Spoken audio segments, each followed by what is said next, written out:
시청자 여러분 안녕하십니까, 뉴스와입니다. 오늘은 윤석열의 국민분열 드라마 한 편을 소개합니다. 지난 5월 31일 백주 대낮에 벌어진 경찰 폭력을 기억하십니까? 그때 피투성이로 끌려간 그 노동자와 지금의 고용노동부 장관이 10년 전 한국노총에서 함께 일했던 동지였다는 사실이 충격입니다. 어제의 동지가 오늘의 적으로 만난 건데요. 한마디로 윤석열의 국민분열 드라마의 결정체입니다.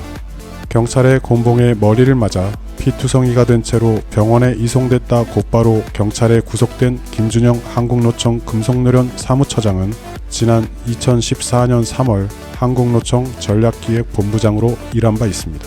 같은 시기인 2014년 3월부터 2017년 1월까지 지금의 이정식 고용노동부 장관은 한국노총 사무처장으로 일한 바 있습니다.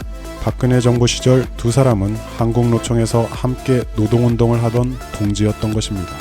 심지어 지난 2013년 이정식 장관은 동아일보를 통해 김준영 씨를 같이 일하고 싶은 사람, 누구에게도 자신있게 추천하고 싶은 사람, 우리 사회 발전을 위해 어디서도 크게 기여할 수 있는 사람으로 칭찬한 바 있습니다. 그는 김준영이 노동 현장 여기저기에 많이 있다면서 그게 운동의 희망이다 라고 말합니다.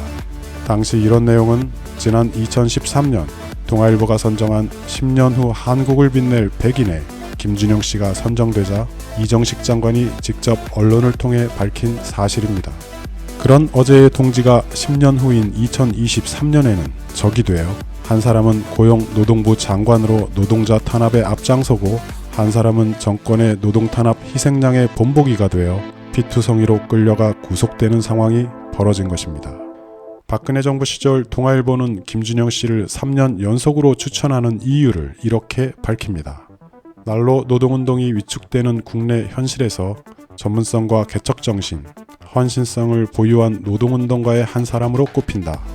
노동운동의 기본을 지키면서도 국제 경쟁력을 갖춘 노동운동을 하고 싶다고 고민하는 운동가로도 평가받고 있다.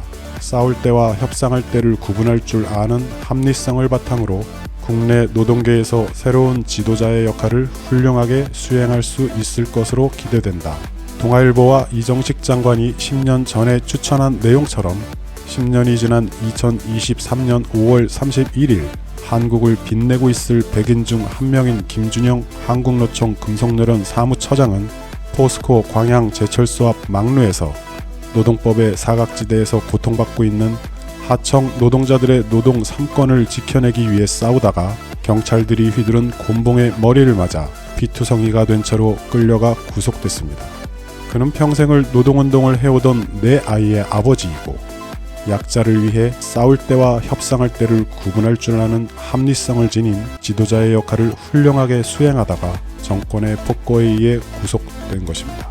어제의 동지가 오늘의 적이 되는 현실, 유력 언론이 10년 후 한국을 빛낼 노동계 인사로 3년 연속 선정하고 추천한 국가적 인재가 10년이 지난 상황에서 국가 권력에 의해 불법 노동운동가로 전락하는 오늘의 현실에서 우린 역사의 반동을 목도합니다.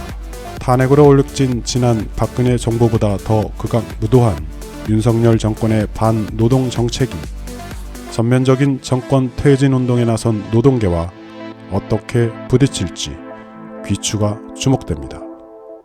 감사합니다. 뉴스와이였습니다.